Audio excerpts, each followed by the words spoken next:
আসসালামু আলাইকুম প্ৰিয় দৰ্শক, কেনেকুৱা আছে? সকলোৱে চাগে ভালে আছে। ময়ো ভাল মাজতে আছোঁ, কিয়নো আমাৰ অসমৰ যিটো পৰিস্থিতি সম্পূৰ্ণৰূপে চেঞ্জ হৈ গ'ল। যিজন আমাৰ জনপ্ৰিয় কণ্ঠশিল্পী জুবিন দা আমাৰ মাজৰ পৰা বিদায় লৈছে, সেইকাৰণে আমাৰ সকলোৰে মন বেয়া। কাৰণ আমাৰ প্ৰকৃত সম্পদ যিটো আছিল, সম্পদ এটা আমি চিৰদিনৰ বাবে হেৰাই গ'ল। মানুহৰ তিনিটা বস্তু থাকে, যিটো জন্ম, মৃত্যু আৰু বিবাহ।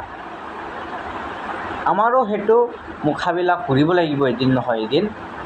চ' আপোনালোকে ইমান চিন্তা নকৰিব, যাতে আমাৰ জুবিন দা ভালে কুশলে থাকে, য'ত আছে তাতে ভালেই থাকে, যাতে আল্লাহ বা ভগৱানে আমাৰ জুবিন দাক জান্নাত নচিব কৰে।